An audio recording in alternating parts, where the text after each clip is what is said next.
Hello, this is Mike Saliva, and my Good Men Project essay this week is entitled It's All in Your Head. What is reality? Is it our thoughts, our beliefs? Is it what we can conceptualize? What we can imagine? Is it our ideas? Or do all of these attributes of the human mind simply allow us to create a story between our ears to obfuscate the reality we can't confront? We can take time to be present, to turn off the constant chatter inside our heads. We come to understand that we rarely see the reality of our circumstances. Instead, as if set on automatic, we expertly churn out a narrative about the world in place of simply observing the situation. We fixate, we create, elaborate, intellectualize, analyze, rationalize, and do anything but realize the flow of life. We therefore remain oblivious as we make our way along a shallow existence. We literally spend our entire lives inside our heads. We base our identity upon our thoughts. I think, therefore I am, couldn't be further from the truth. I am, therefore I fixate seems to be more accurate. We like to believe we're so logical, yet our lives are illogical. Is it logical to expect the economy to grow infinitely on a finite planet? Is it logical to destroy the very habitat that keeps us alive in the name of profit?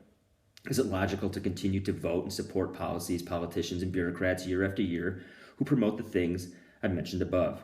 Is it logical to believe that food comes from a grocery store and water comes from a tap? Is it logical to create poverty so it can support wealth?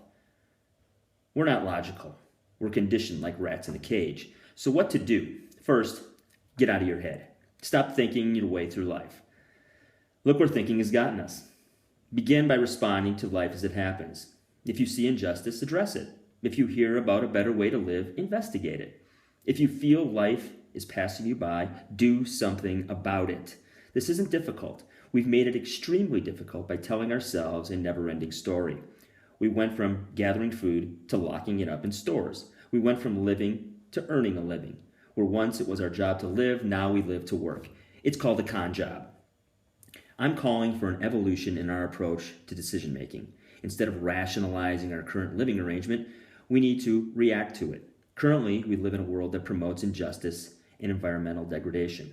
We rationalize it by reforming it, using technology to fix it, while never addressing the reality of the situation. In reality, we are in the midst of planetary ecocide, and all we do is continue to concern ourselves with economics. The very thing, the global industrial economy, that has created planetary ecocide is the same thing we rationalize the most. Simply revolting without an evolution in our decision-making will result in nothing more than a reshuffling of the cards. Revolutions are secular, and what goes around usually comes back around because all that's changed is who is in charge. The shit between our ears remains the same. Letting go, then moving beyond the constant narratives running through our heads, is the only way to experience the world as it's actually happening. The rest is a long series of make-believe that becomes an elaborate story we've mistaken as life.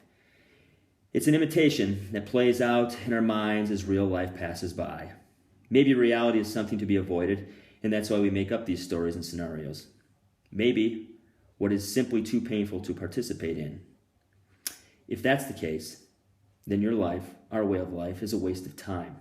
Dare I suggest then that we move along and leave life to those species who are competent?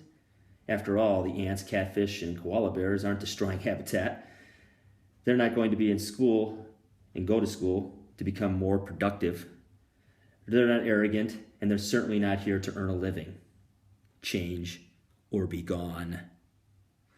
I'm Mike Saliva. You can find more of my work at michaelsaliva.wordpress.com, and you can read my book, Chasing a Different Carrot, a manifesto for the predicament of privilege. And you can buy it on Amazon. It's available electronically and on paperback. Thank you.